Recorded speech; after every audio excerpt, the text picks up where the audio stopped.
then I'm going to say that again.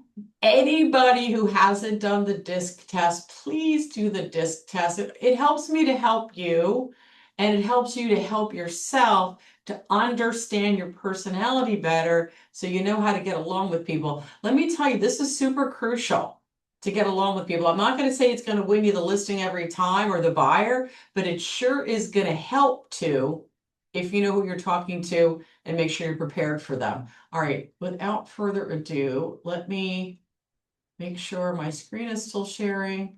Can you see the screen, guys? You see this guy with the yellow shirt? Or no? All right, let me stop the share. Let's start it again. Yeah, I could see it. Oh, okay. Sorry, I didn't know you could see it, so let me do it again. Share my screen. Share screen. Here we go. We're back here again. I want to make sure I share the sound. Share. And without further ado, Prospecting Bootcamp Session 4. What's up, everybody? Welcome to week 4 of the Prospecting Bootcamp. I hope everybody had a great last week and a great weekend.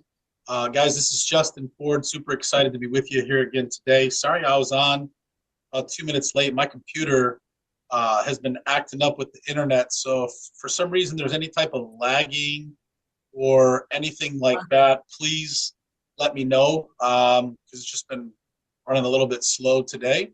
Excited to be diving into week 4's lesson. We're going to be talking about database. We're going to be talking about the types of databases that we really recommend to follow and to create. One of the interesting things is when I started on Jeff's team, we weren't even really working a database. We weren't building a database. We weren't creating a database. We were really just focused on the next deal because we were setting so many appointments. We didn't really take time to build a database and work a database. And really what we found was we lost a lot of opportunities. And I remember being on Jeff's team when he had a lady come in and audit the business. And what that lady found was that he was spending a lot of money on marketing and advertising and really missing out on what was possible with his database and leaving a lot of money on the table with his database. And so he began to really work the database. And what they found was that it was a lot easier to work with people who know you, like you, and trust you and have already done business with you in the past than trying to go out and get new business, right? New business. And so today we're going to really talk about what it means to build a database. It's going to be a 2-part series. So this week we're going to really break down the database for the different types. And then next week we're going to give you some examples on how to work your database. And, when Jeff started really honing in and focusing on building his database, this has actually become the #1 source of business for his team. And it has really caused him to go close to 1,000 transactions a year, and not just 1,000 transactions a year, but it costs a lot less to, work your database and maintain your database than it does to go out, and pay for TV commercials, radio commercials, billboards. Again, although there's nothing wrong with those things, what happens is when you focus on your database, you create more opportunities. And so we're going to be breaking all of that down. And it became, like I said, his #1 source of business. And out of the 1,000 transactions a year that Jeff and his team do, they actually are selling about 400 transactions a year or homes per year just through their database. So big difference. And this is going to be something I believe is going to really help you, even if you already have a database plan, even if you already are doing well with your database. I believe that you'll be able to take some things away from these next 2 weeks that I believe will really help you go to the next level.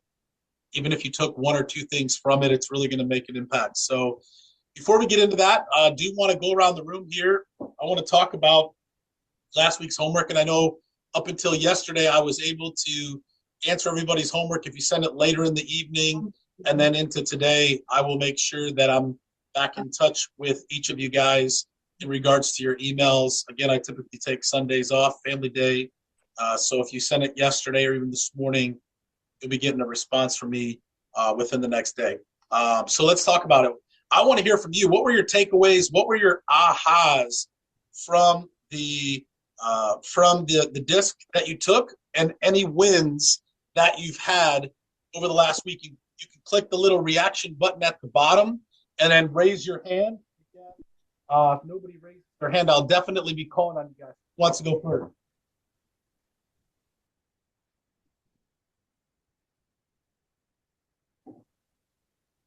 All right, Dominic, let's go, buddy. Go ahead and unmute yourself. A little bit echo.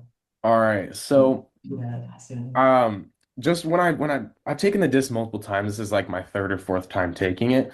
And my mom's also been in the business for 22 years, and she's a high D.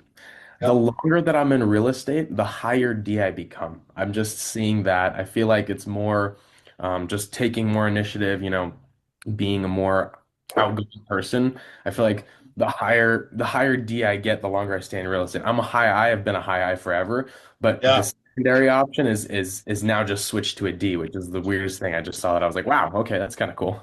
Yeah. And would you say that you're more of a high I or a high D naturally?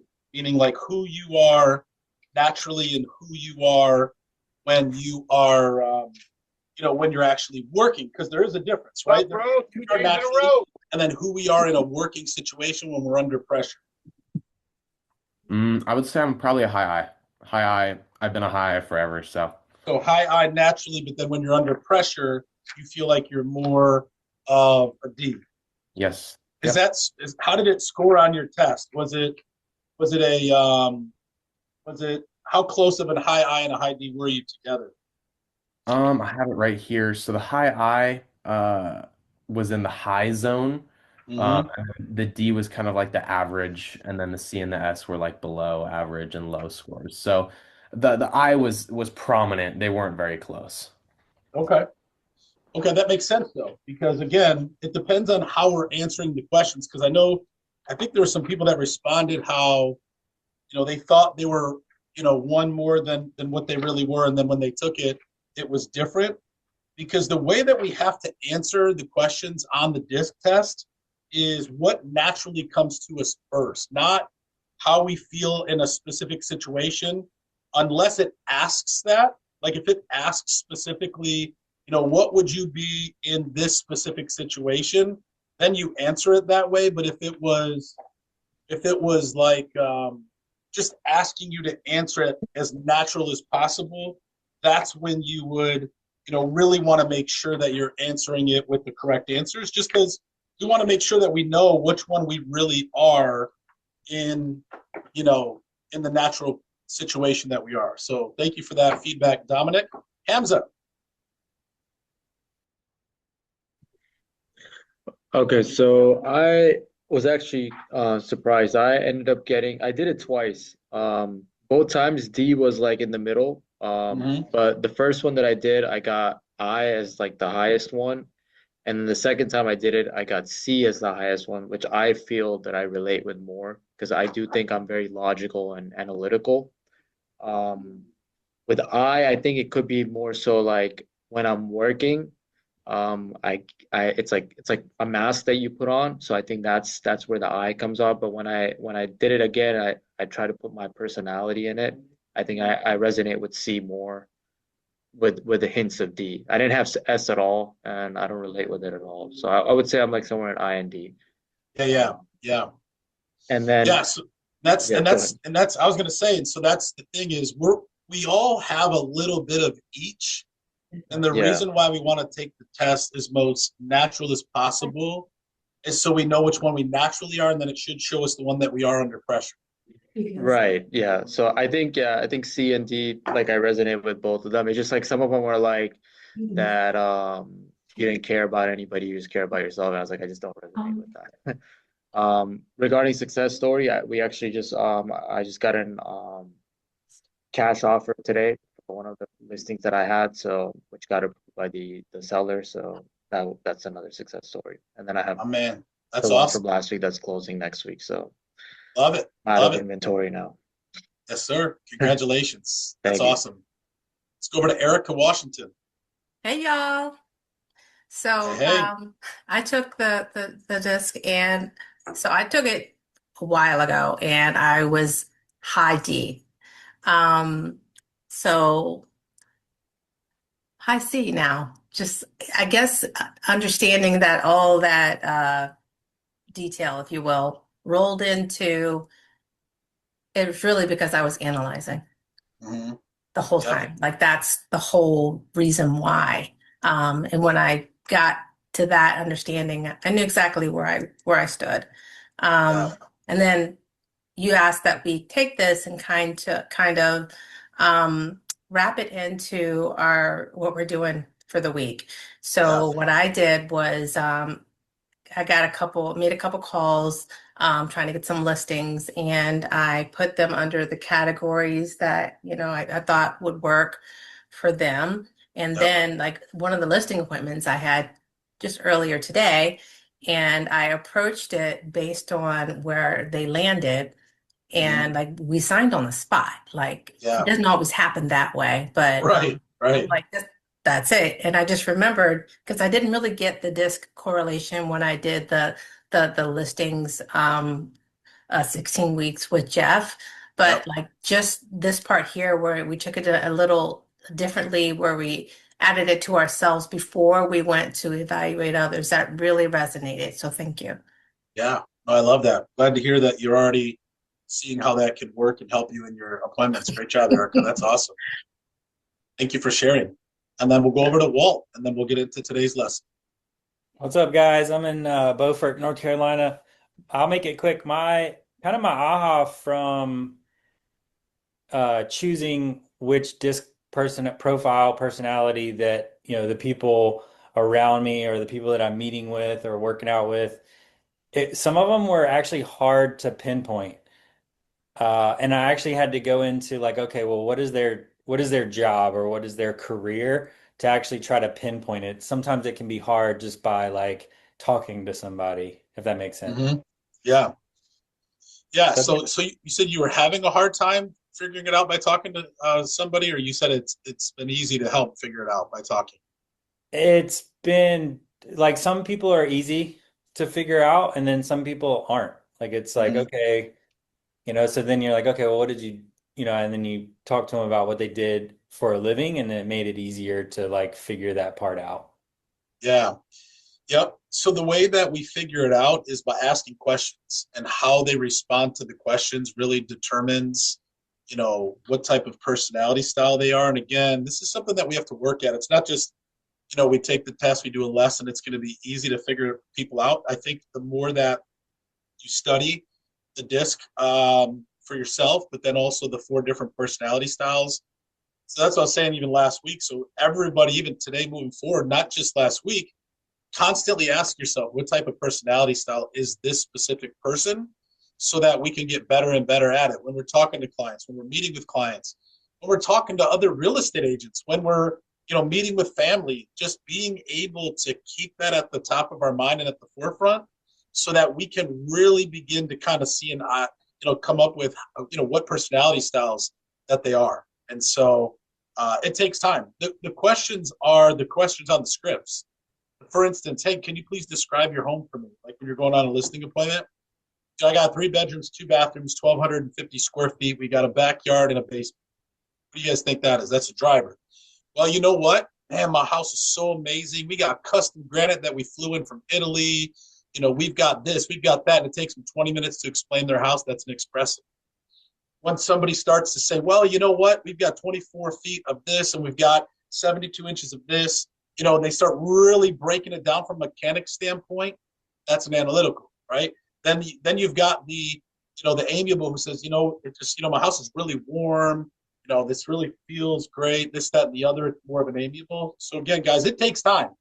It's not going to be something that you just figure out overnight, but go back and continuously study those 4 disc profiles, and it will really help you guys to understand more and more what type of people they are. Awesome. Let's dive in, guys. Today we're going to be talking about database, part 1. And I'm excited about it because when we started working our database became one of our number 1 sources of business for my wife and I. Matter of fact, we did close to 32 transactions last year alone. I think we did about 85 total transactions for about 30 million in value, me and my wife. And, a little over 30 came from our database, which is the most we've ever had in 1 year. And the reason why is because of this specific database plan that we teach here at Glover U and that we followed and implemented into our own business. And like anything, it takes time to build your database plan. It takes time to stay top of mind with your clients, and it really takes time to create opportunities from that. So let's dive in, turn to a clean sheet of paper, and we're going to talk about database part one.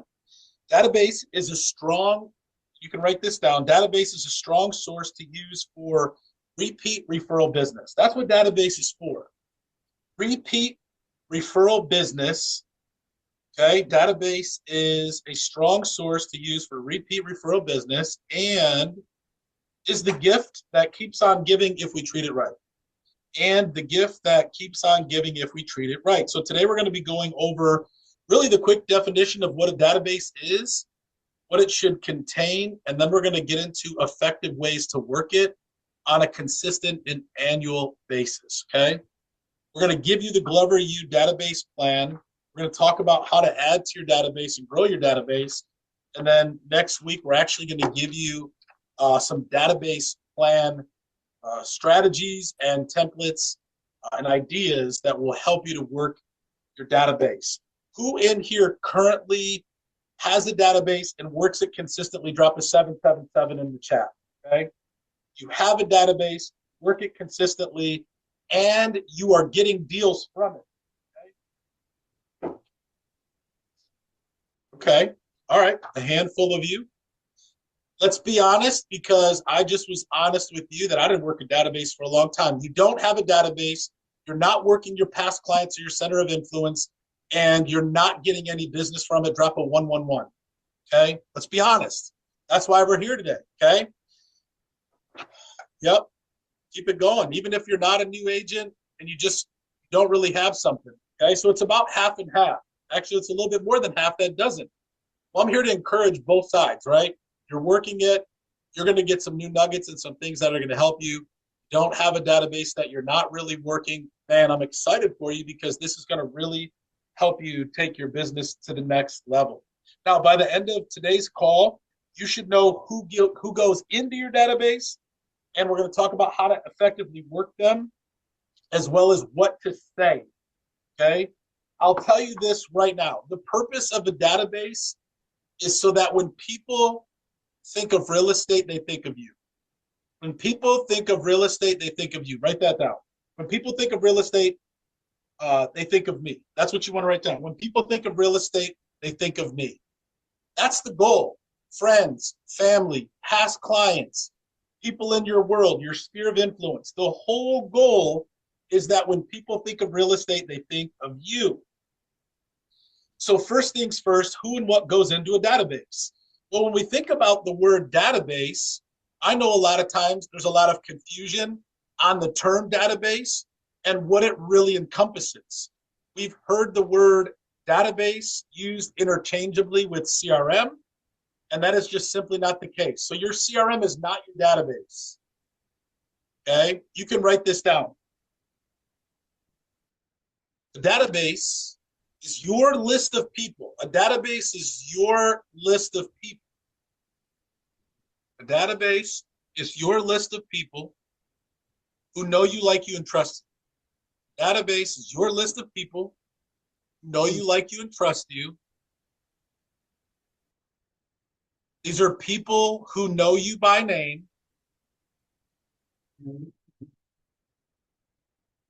who would do repeat business with you,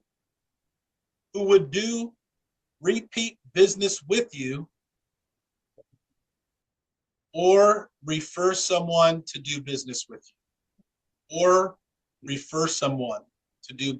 you, A database is your list of people who know you, like you, trust you, who know you by name, who would do repeat business with you or refer someone to do business with you. We also call this, or it could also be referred to as your past client or center of influence or sphere of influence, whatever you want to call it, past client, center of influence, sphere of influence database. Okay, this is what is called your past client center of influence, sphere of influence database. And this can really include the following people. Write these down. And this is the people who go in your past client or center of influence database. Number one, past clients and current clients. So anybody you're currently working with should be in your database. Again, not just talking about your CRM. A CRM is where we hold, right, our database. So if we got, like I use Follow Up Boss, my database is within Follow Up Boss, but Follow Up Boss is not my database. So past clients, current clients, neighbors, friends in the area. Okay, so your neighbors, friends in the area should go in your database. Okay. Colleagues or friends from a previous career. Obviously, colleagues in your real estate business, that doesn't really make sense, but anybody, past colleagues, people that were in, you maybe worked with in the past, or people who go to your church, people, teachers from your kid's school, your bowling league, your softball league, people who know you, like you, and trust you, okay? Then also, this is a good one, your referral partners. Referral partners. So who are some referral partners, right? Other business owners that you give business to. Kind of talked about this a little bit the other day. So think about, like, the person that you go get a coffee from every morning. You give them business. The person that you get your hair done from. Ladies, your nails done. Fellas, same thing, haircut. Your insurance agent, your mortgage broker, like all the people that you exchange business with should be in your database. Okay. Here's a really good thumb when you think of it. A really good thumb when I ask myself is if someone should go in the database is whether or not they got stopped on the street, if they would know who Justin Ford is or know who you are. If they do, they go in your database. If they know who you are, they go in your database. And the goal is to begin to, not that we do it like this to where it's like all we do is see people as a transaction. But what we should see is an opportunity to turn every relationship into a transaction at some point. Again, that's not the main reason why we have a relationship with them, but friends, family, colleagues, people in our sphere of influence. The goal is at some point they're going to buy or sell a home. And at some point they're going to know somebody that needs to buy or sell a home. So when those people think of real estate, they think of you. When they hear somebody talking about buying or selling a home, they think of you. So that is the whole purpose of building this database, is so that when people think of you or think of real estate, they think of you, okay? So that's who should be in the database. Now, a database can also be opportunities you have yet to convert. A database can also be opportunities that you have yet to convert, but you have their contact information. You have their contact information. So let's think of it. Who would be some individuals that are considered opportunities? We haven't done a deal with them yet, but we have their contact information. Drop it in the chat. Give me some examples. We have their contact information, but we have never done a transaction with them before. Social media, online leads, expired leads. Yes, leads from open houses, right? Expireds, giveaway leads, open houses. What else? For sale by owners, right? Door knocking, okay? Who else? Past success referrals. So we haven't done a deal with them yet, okay? Investors, yep, these are people we haven't done a deal with yet, but we've got their information, okay? So there's another aspect of the database. The first one was our past client center of influence. The second one is, write this down, our exchange database. Exchange database. The exchange database. And an exchange database is people, again, that we've exchanged information with or some type of communication. Maybe it was a phone call. Maybe it was an email. Maybe it was a text message. Again, maybe they walked into our open house and filled out a form. These are people that we have not yet converted into a transaction. These people would go into our exchange database. So a good example of this would be an area that you farm consistently. Maybe you have all their addresses or phone numbers for a specific area that you work every month or every quarter. These would go into your exchange database. Somebody said internet leads. So if you pay for internet leads, maybe it's Zillow, Realtor.com, or any source that you get online leads, but you haven't converted them, they go into your exchange database. Okay, so internet leads, sign calls that you've tried to get in touch with but have yet to convert, exchange database. Again, open house leads, you met, you had a good conversation, exchange database. People you may do future business with, you've met them, you've talked to them, maybe you've met face to face, exchange database. Okay, now they wouldn't go into your sphere because they don't really know you, like you, and trust you yet. You don't really have a good relationship with them. Okay, now a good rule of thumb for this one is they might not know you or remember you by name. Okay, so let's say somebody walked through your open house a month ago, they probably don't remember you. Let's say you got an online lead and they just filled out a form, they didn't know specifically you were calling, they wouldn't know your name. Also, people who haven't done a deal with you yet, and people that you really haven't solidified or earned their trust or relationship yet, but it's still an opportunity that you can still convert. They go into your exchange database. Okay, both of these categories are a form of working your database, and both of these categories go into your CRM. So if you have a CRM, you should have two categories. Past clients, current clients, center of influence is one, and then number two is exchange database. You might say, well, Justin, I don't have a CRM yet. I'm just getting started. No problem. Create a Google spreadsheet or an Excel spreadsheet. Okay, you can start that way. For those of you guys that don't know what a CRM is, it's really a tool that we use to organize our database. It's not our database, and it really can help us keep track of who's in our database. Okay, so are we all clear on that? Are we good? Give me a thumbs up. Okay, does anybody have any questions on that? Does anybody need clarification on the two types of databases? Go ahead, Keith. I have a question.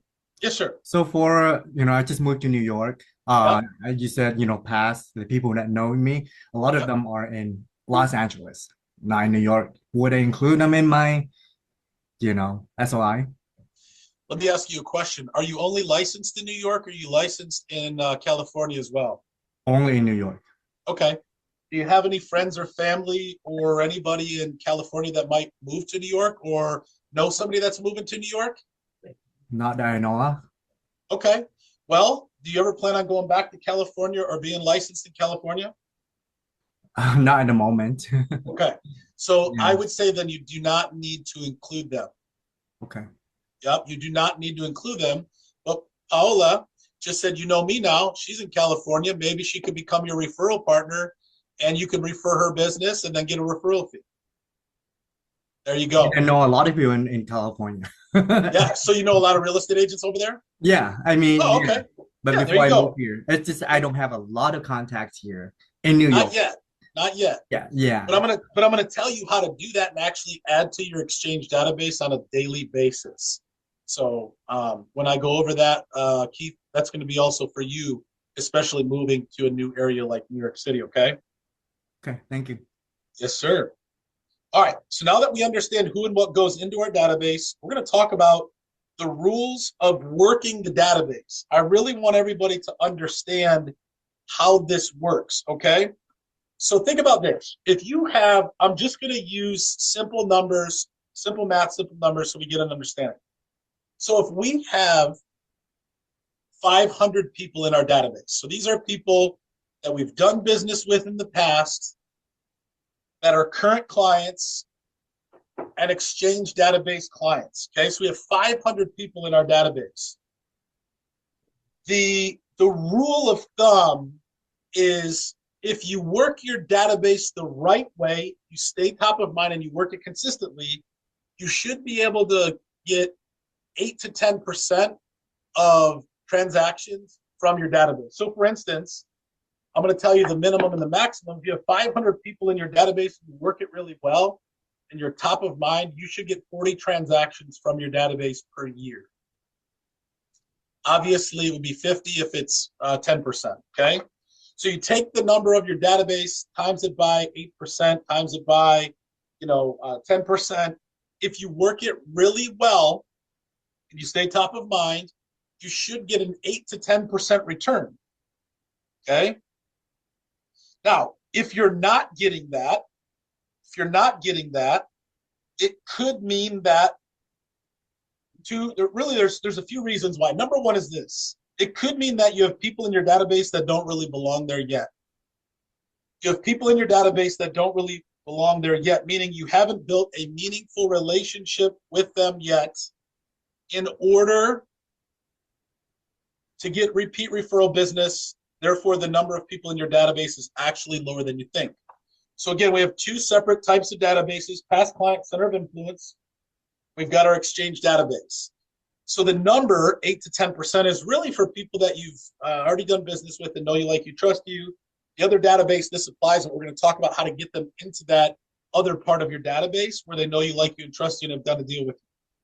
So again, number one, it could mean that you have people in your database that really shouldn't be there because you haven't really built a meaningful relationship with them yet, or you haven't done a transaction with them yet, or even if you've done a transaction with them yet, or you have, maybe it wasn't a good one. Maybe they didn't really, care for the service that you've offered, okay? Or another reason means that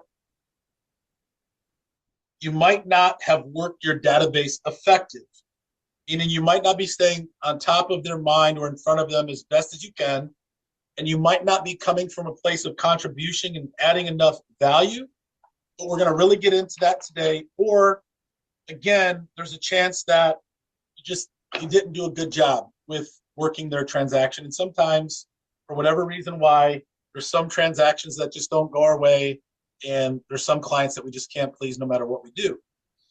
And if that's the case, you have the opportunity to keep them in the database and still be top of mind or not. I remember there was this one lady that we worked with, and she just wasn't happy. Her husband had passed away, did everything we could to be top of mind. She wasn't happy, told us she didn't really like us, and then we kept her a part of our database plan. And like 3 or 4 years later, she came back and used us again. Kind of crazy. But, maybe we earned her trust back by just staying top of mind and being in front of her. So even if you had some bad transactions or some bad, situations, maybe you can still keep them within your database plan. So we should be doing at least 8 to 10% of our deals every year from our database. And if we're not, it's usually from one of those 3 reasons, and those need to change, okay? So I want to talk about really some of the ways that we can work our database. Number one is we really need to have an annual database plan that breaks into quarterly and monthly action plans that's value heavy. Write that down. We need to have an actual database plan. Okay, we need to have an actual database plan.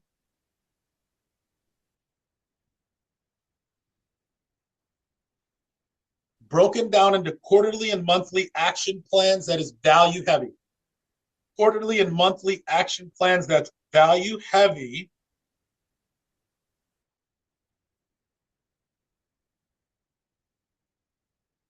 And we only focus on getting more business as an afterthought, meaning the focus is not to just always ask for a referral, always ask for a repeat client. That comes after the fact. Value first, business second. So we want to focus on adding value first and then business second. So we want to make sure that we're coming from a place of contribution and we're adding value to our database. to the people who know us, like us, and trust us, to the people in our Exchange database. Value first, business second.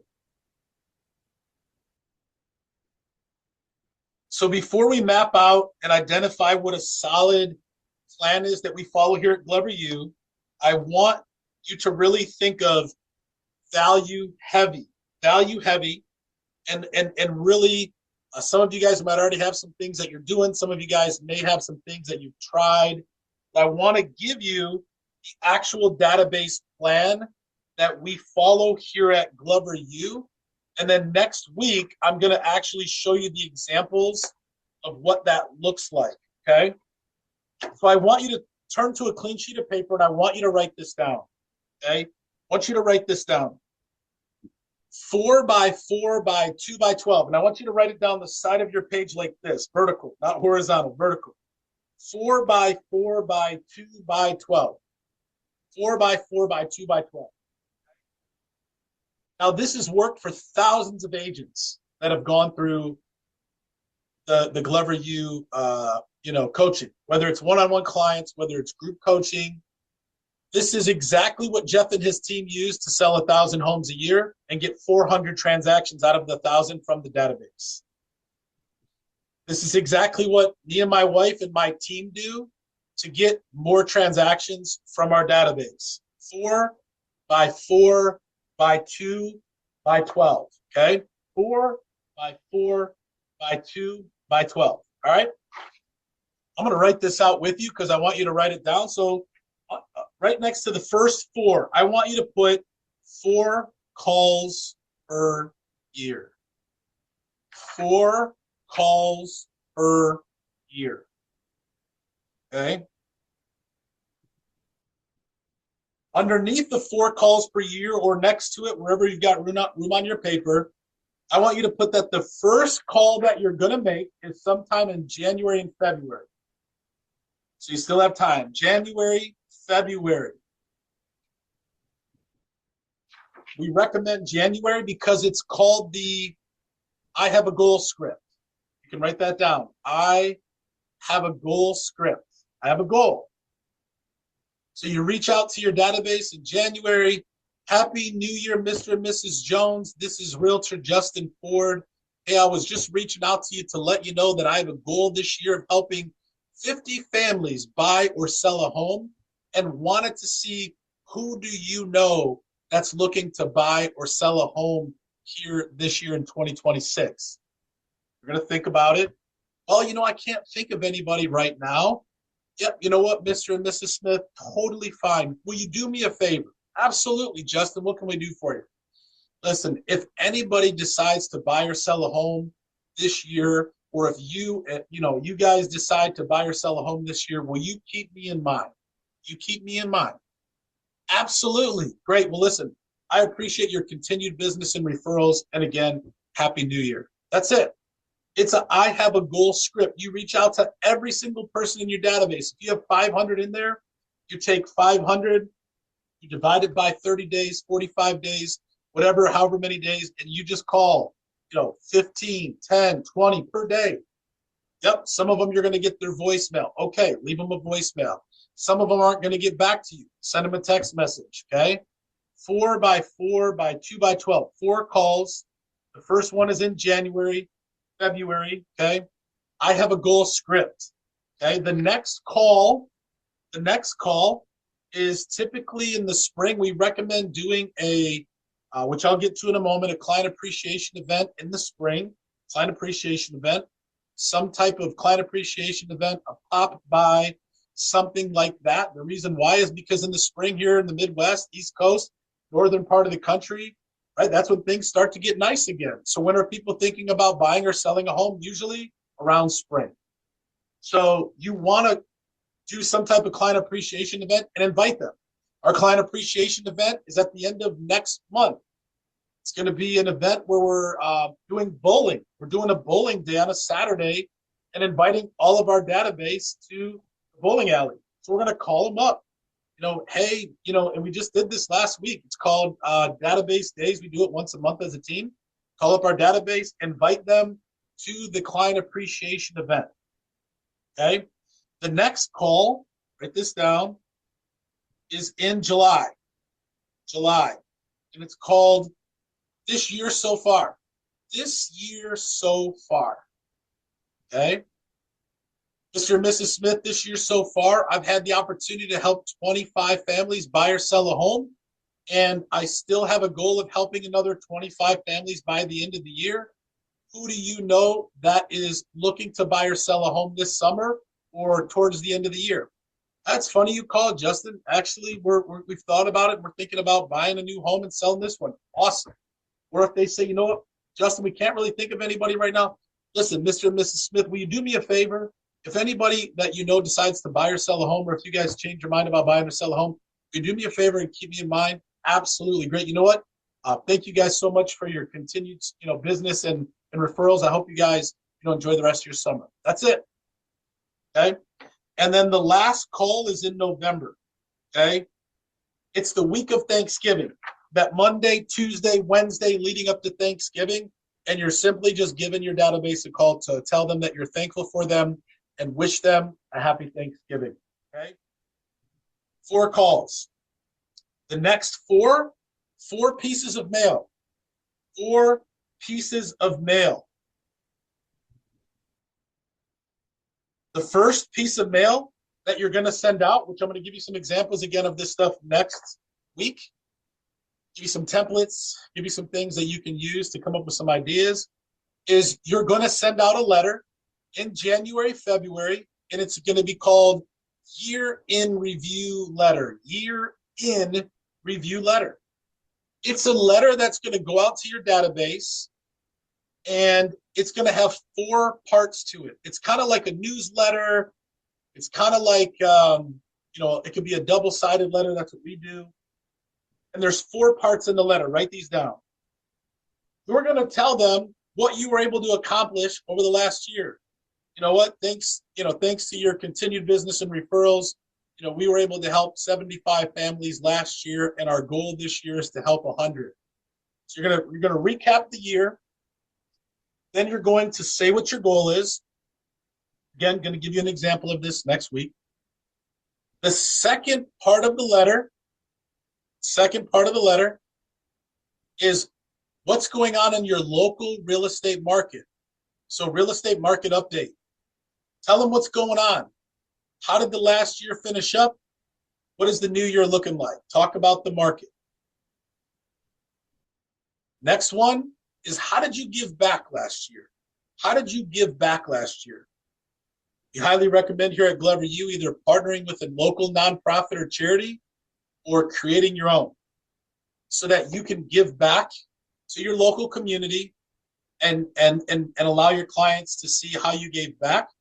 Jeff and his team started a Glover Heroes nonprofit where they take a portion of their commission when they're working with local heroes, fire, medical, police, military, local heroes, and they take a portion of that commission and actually give a portion of that back to helping local heroes. We started a nonprofit last year. We take 10% of every transaction that we sell. We put it into our nonprofit. We help people locally that need help, with a lot of different things. And so you share how you gave back and how you're giving back and supporting the local community.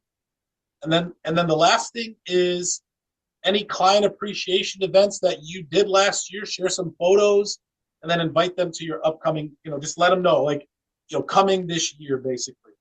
Okay. So it has 4 parts to it. So you're going to send that out in January, February. Next piece of mail, you're going to invite them to that spring client appreciation event. So not only are they going to get a call from you, they're going to get an invitation in the mail. You're going to get an invitation in the mail. And then in July, when you're making the This Year So Far call, you're going to also send a This Year So Far letter. Same kind of format as the one in January, February. This year so far, we've been able to help 25 families. This is what's going on in the real estate market this summer. This is how we've been able to give back this year. And these are the events that we've done this year. And these are the events that we have upcoming. Same type of letter, same type of format, just updated because it's this year so far versus the year in review. The next piece of mail, so that's 3 pieces. The next one that we recommend is send out a Christmas card or a holiday card that you want in the mail no later than December 3rd. No later than December 3rd. Does anybody know why you want it in the mail no later than December 3rd? Drop it in the chat. Just see if anybody gets it. Yes, Emily, bingo, to be the first one.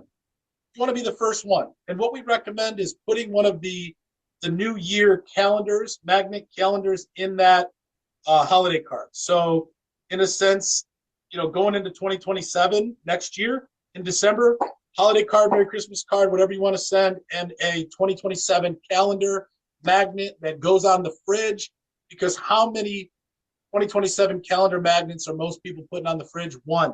So you want to be the first one, okay? So that's 4 phone calls, 4 pieces of mail. The 2, we recommend doing 2 client appreciation events per year. 2 client appreciation events per year, or maybe 2 pop buys or something where you are inviting your clients to an event where you're popping by and, dropping something off to them. And there's a lot of different ideas and events that we're going to talk about next week. Some of the things that we do is, again, we do a spring, thing. We're doing this bowling event next month. My wife does a mom's mimosas and mocktails where she invites our VIP ladies, and they do like a Mother's Day mom mimosas and mocktails. I do a Father's Day breakfast, invite all of my clients who are either a dad and they can bring their son, or they're a son and they can bring their dad. We are also doing a back to school event this summer. And then we also do a fall fest in the fall. So we do more than 2 events, but we recommend minimum 1 for doing a 2. Okay. And the reason why you want to do events is to give back to your clients. Our fall fest is like our biggest event, and people absolutely love it. They get pumpkins, they get a hayride. Like, it's just a really fun thing, and people love coming to it. Last one, it was packed, and people loved it. Okay, so the 3rd piece of mail was the this year so far letter. Well, this year so far. Okay, so 2 client events, and then 12. Write down 12. So we recommend 12 either infotaining emails, or you can do and you could create a VIP client group on social media, and you could post things once a month in there, giveaways, things like that. Or you could do a newsletter, just a monthly newsletter that you email out to all of your clients, or you are sending just a mailer in the mail every month. Something that can be top of mind on a monthly basis, especially in between those months that maybe you're not calling or sending another piece of mail. And an infotaining email could be something like, 10 best landscaping jobs or landscaped yards in Metro Detroit, 10 best pools, 10 ugliest houses in Metro Detroit. People are more likely to click on those emails than, it's time to spring your clock forward. We all get 50 of those, 100 of those emails every time. It's time to, change the clock or whatever. Or Happy Thanksgiving, Merry Christmas. Nothing wrong with those, but how many people actually send those? So many. You want to be an email that people actually want to click on. That's why we call it infotaining emails. So 4 by 4 by 2 by 12, 4 calls per year, 4 pieces of mail, 2 client events, and 12 touches once per month through the year. I'm going to give you guys some really awesome templates. I'm going to give you guys some more strategy on those next week, and we're going to go deep into the Exchange database as well, because I remember I was sitting at if you've ever been to one of our events, so we have a big event in January called the Glover U Summit. It was in Phoenix. We've got another big event coming up in June. It's called the Glover U Retreat. And one of the things that we do at those events is we have every morning, it's called Coffee with Coaches. Coffee with Coaches. And I remember being in one of the Coffee with Coaches, and this lady asked Jeff a question, because Jeff was in there. It's a time to ask coaches questions. She said, Jeff, She said, I'm doing like 400 transactions a year and I'm maxed out. I'm just not growing. I'm doing everything that I'm supposed to do, but we're just not really being able to get any higher. Here's what Jeff said. He said, you have to add more people to your database. She said, well, what do you mean? She said, well, with an Exchange database, you can go out and add more people to your Exchange database. And by doing that, if the numbers are 8 to 10 people or 8 to 10% of people that you should be able to transact any given year from your database, the more people you add to your database, then the more people are going to get the 4x4 by 2x12, because you want to also send that to people in the Exchange database. So naturally, your numbers are going to go up over time because you're adding more people to your database. And if you're working your database consistently and effectively, what you're going to do is you're going to see a progression in how many closings you have with your database. Okay. Now, this 4x4 by 2x12 100% works. It works for Jeff's team. It works for our team. It works for so many people within the Glover U space that are working it, keeping it simple, and just doing it consistently. The key is we come from a place of value and contribution. When people are coming to our client appreciation events, we're not walking around asking them, who do you know that's looking to buy or sell a home? The only time we're asking that is when we call in January and when we call in July. That's it. We're only asking twice a year. Who do you know that's looking to buy or sell a home that we can help this year? Who do you know that's looking to buy or sell a home that we can help through the end of the year? Because trust me, when you're top of mind in January, in February, March, April, May, June, July, August, September, October, November, December, they're seeing you twice a year minimum at an event. They're getting pieces of mail. They're seeing your email once a month. They're getting a newsletter from you once a month. They're getting these calls from you, right? Who do you think they're going to think of when they think of real estate? You're going to be so top of mind. And as long as you did a great job, and as long as you do a great job following this process, guys, this works. Me and Joy, my wife, are getting more SOI business and past client business and referrals from our database than we ever have. Why? Because when people think of real estate, they think of us, because we're working this database plan consistently. That's the key. So if you've never had anybody, repeat referral business, I promise you start doing this, you will. You might say, well, Justin, I've got people in my database that I haven't talked to in years. It's okay. Me too. Add them and start working them. Get them on that mail list. Invite them to a client appreciation event. I got clients that come to our client appreciation event from years ago when I first got into the business who absolutely love me. One of my very first transactions just said, Justin, do you have a real estate agent up in the Traverse City area? I need to sell a home. I said, absolutely. Referred them up to my buddy up there. And guess what? They just listed their $1.8 million house with him. And I'm getting a referral fee off of that. Why? Because I've stayed top of mind with this person from over 10 years ago. Okay. So with that said, I've got some questions in the chat here. Put some questions in here if you have any. I know there's other people that have dropped questions throughout the whole class. I try not to look at those because I want to stay locked in. So if you have a question, drop it in the chat or raise your hand. Keith says, can you add expired listing sellers who we only have their contact information us to our Exchange database? Absolutely. Absolutely. Because they don't know you yet, but if they start to see a piece of mail, they get invited to a client event, so on and so on, they might become a client because they see your consistency. Arturo says this plan applies to the Exchange database as well. Yes, absolutely. We want to make sure that they're included as well. Dominic says, you stay top of mind even in Jeff's market. I got zero excuses. Yes, sir. Walt says, I have a weekly email newsletter. Do you think that is too much?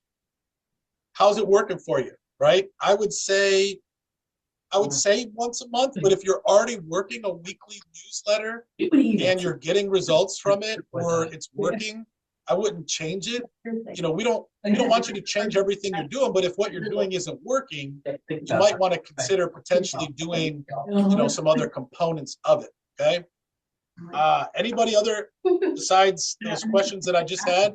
Anybody else have any questions? You can drop them in the chat, or you can raise your hand real quick.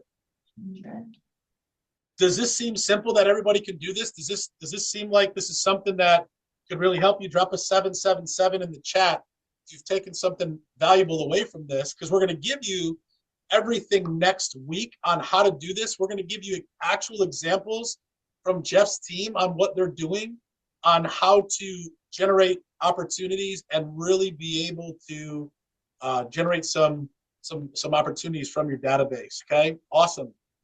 A seminar giving information to clients can be one of those client appreciation events. I wouldn't say no, because a client appreciation event is more of an appreciation. You're celebrating your clients. You know, it's something, it's not business related. You're not really talking about business unless they're asking questions. Okay.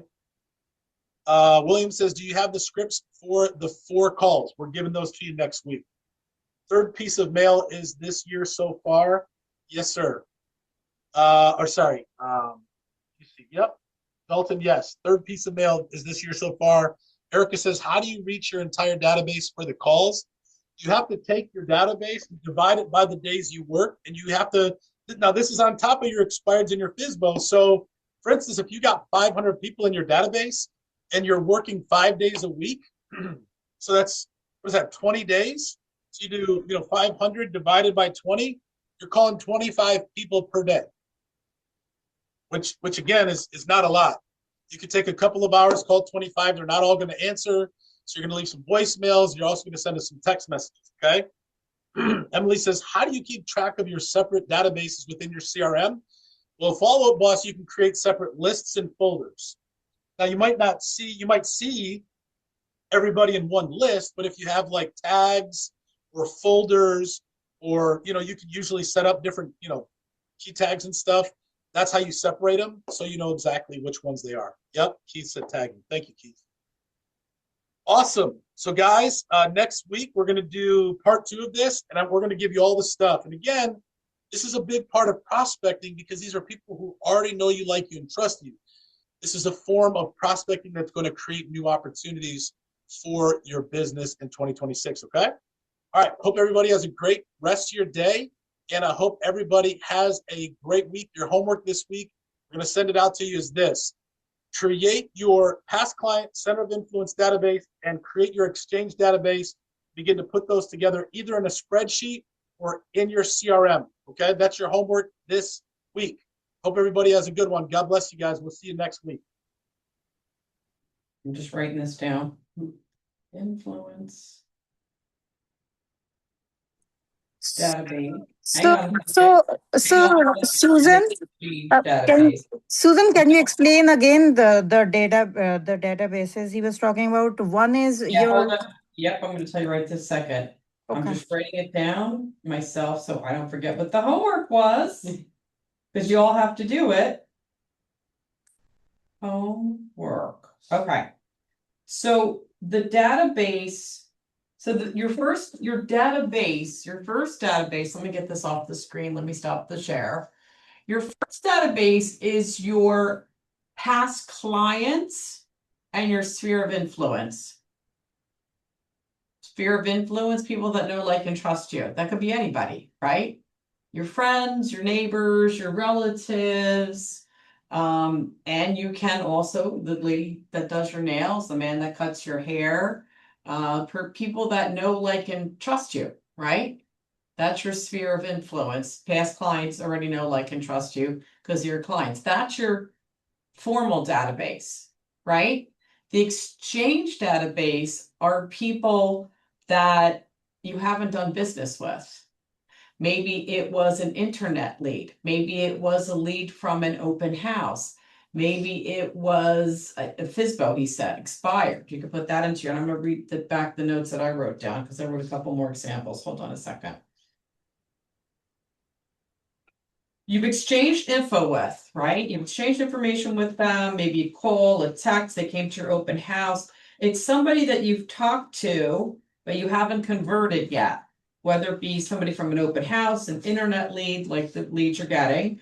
They may not know you and they may not remember you. You haven't done a deal with them yet. So you got an internet lead from wherever, Realtor, Zillow, and maybe either you spoke to them once or you haven't talked to them yet. Like take all those leads that you've gotten over the years, they could be your exchange database. You could be sending them things. These are things, I mean, I wouldn't invite them to my client parties. Right. Your client parties, that's like your A and B clients, right? People that will refer you, have referred you, and B maybe are the people that might refer you. You can consider some of them, but your A clients, yes. And those are the people, you might send things to, like give things to, like pop by with a gift. Mhm. If you can't do the client appreciation, then pop by with little gifts. Mother's Day, people used to give things out for Mother's Day. People would give things out for, whatever holiday, things of that nature. Those kind of folks, you would do it for. The exchange database, I think is probably what he's talking about. You could send newsletters to, infotaining emails, just send them things, But I wouldn't give up on that. So I have in my bold trail, I have my past clients, I have my sphere of influence, and I have a lot of leads, just like internet leads, maybe expired leads, FISBO leads, like people I've talked to. Even if they sold their home, maybe they know somebody. Some of those FISBOs sold by themselves, and that was okay, but they referred me to people because I helped them. I helped them out with whatever. They wanted a contractor, they wanted me to give them information, give them advice. I helped them with their buyer by giving them advice. I offered to because I figured they could refer me to somebody. And I always ask them, where are you going? Do you need any help? Yeah. Oh, I'm going to South Carolina. Oh, I got a great partner there for you. I'll put you in touch. Why not? It's a way for me to make additional money. You should always ask your sellers where they're going, by the way, so you can help them or someone else out of state could help them. But I would make up your database. So let's do that. Let's do this homework. The reason I bought this session was to help you guys. I'm going to try to do it as much of it as I can myself. I do have a database. I don't work as hard as I used to, but I have to get back to that again. I've got to get a little more organized and start really working it. Sinkers, like they didn't have a CRM or anything. Yeah, that's bad. So it was like, because I would How do you like, keep in touch with your past clients without that? well, like follow up on I had, like, but that I didn't really use that. But if they don't the promote remote it, they're not helping you if they're not promoting it. Yeah. Either. If they don't have it and they're not helping you to do it, then I they're know, not it promoting was- for you to do. But that's where a I lot of his think about business it. comes from, Jeff Glover. Yeah. He said he used to prospect. Mm-hmm. Right, I do a lot of prospecting too, but if I would work my database a little bit more, I can do less prospecting. Not that I want to do less prospecting, but if I'm getting enough deals, I can do less prospecting. The prospecting is just going to make me whole. Right. Because I never know how many referrals I'll get, right? But if I really work that database, I should get enough referrals, like you said, 8 to 10%. That might be half my deals for the year. So the other half would be prospecting. So when you're working with people that know, like, and trust you, let me tell you, it's easier to get that transaction. When you're chasing after a FISBO expired, a circle prospect, whoever it might be, no one's referred you. Right. You have to prove yourself. You got to work 3 times as hard to get it.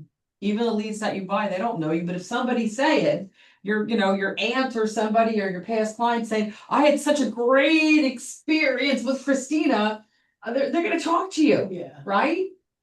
They're going to talk to you. So it's better to focus on your data. I'm not saying don't prospect, please do. I'm not saying don't buy leads, please do. But this is another piece. So the homework is to work on Put together your database. Okay, You so guys all tomorrow- have bold. You all have bold trail. Upload your database. Upload your clients, and then label them. What are they? Past seller, current seller, coming up seller. Prospect seller. Buyer, past buyer, friend, relative, gym buddy. I'm in a group with them. They cut my hair, right? So tomorrow, Add them in so I and label them. And you can do the exchange database. I'm sorry to cut you off. you're fine. And you could do the exchange database with the other leads you have. FISBOs, expireds, open house, people that you haven't done a deal with, maybe talk to them once or twice. Maybe you had a lead from last year, probably never bought anything.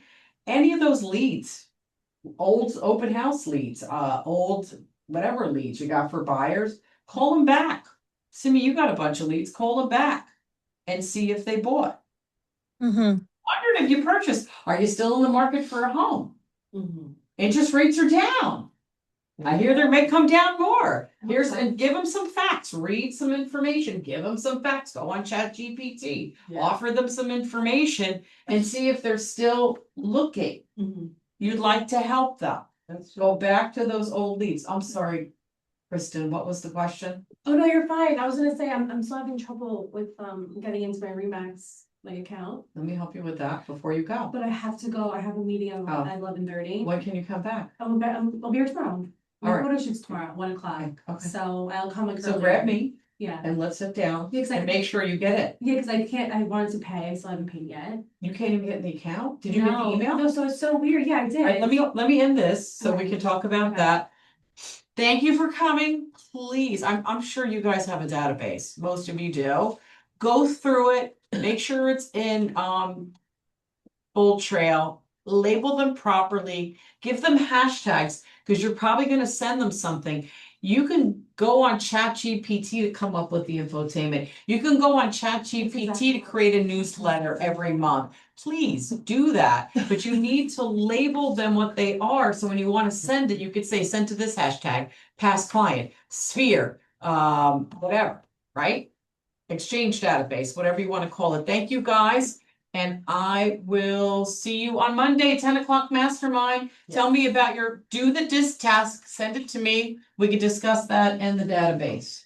I don't want to So we should not create the Excel sheet then. We do it on the Bold Trail, you're saying.